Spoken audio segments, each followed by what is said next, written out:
સુન્ની મુસ્લિમ જમાત કેશોદ દ્વારા પદ્મશ્રી પુરસ્કાર 2024 સન્માનિત હાજીભાઈ મેર ઉર્ફે હાજી રમગંડુના સન્માન સમારોહનું આયોજન કરવામાં આવ્યું હતું। સુન્ની મુસ્લિમ જમાત કેશોદ દ્વારા પદ્મશ્રી પુરસ્કાર 2024 સન્માનિત હાજીભાઈ મેર ઉર્ફે હાજી રમકડુના સન્માન સમારોહનું આયોજન કરવામાં આવ્યું હતું। આ સન્માન સમારોહમાં કેશોદના લોકલાડીલા ધારાસભ્ય દેવા માલમ, નગરપાલિકા તથા ગાંધીનગર વિસ્તાર વોર્ડ નંબર 4ના સભ્યો સહિત સુન્ની મુસ્લિમ જમાતના આગેવાન અને મોટી સંખ્યામાં લોકો ઉપસ્થિત રહ્યા હતા। હાજીભાઈ મેર ઉર્ફે હાજી રમકડુને થોડા સમય પૂર્વે પદ્મશ્રી એવોર્ડથી સન્માનિત કરવામાં આવ્યા। ઢોલક વાદન ક્ષેત્રે પોતાની આગવી ઓળખ ઊભી કરનાર હાજી રમકડુ ગુજરાતના અનેક નામાંકિત કલાકારો સાથે સંગીત આપી ચૂક્યા છે। ડાયરા અને સંતવાણીના કાર્યક્રમમાં ઢોલક વગાડી શ્રોતાઓને મંત્રમુગ્ધ કરનાર હાજી રમકડુને આજે સમગ્ર ગુજરાતમાં તેમના લોકપ્રિય નામથી ઓળખવામાં આવે છે।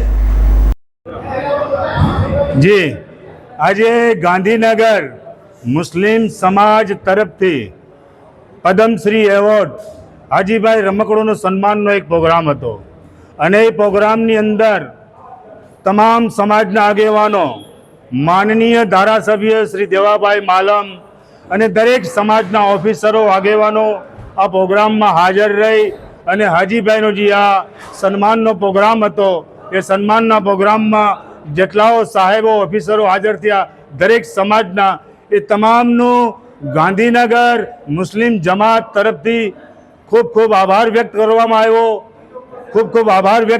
આવ્યો અને પદ્મશ્રી એવોર્ડ હાજીભાઈ રમકડુનું જે આ માન અને સન્માનનો જે આ પ્રોગ્રામ રાખ્યો એ ખૂબ સફળતાપૂર્વક અને સારી રીતે મનાવવામાં આવ્યો અને આ પ્રોગ્રામની અંદર તમામ સમાજના આગેવાનો, ઓફિસરો, જુનાગઢ, વંથલી, કેશોદ તમામ આગેવાનો હાજર રહી અને આ પ્રોગ્રામને શાનદારથી નિભાવવામાં આવ્યો છે।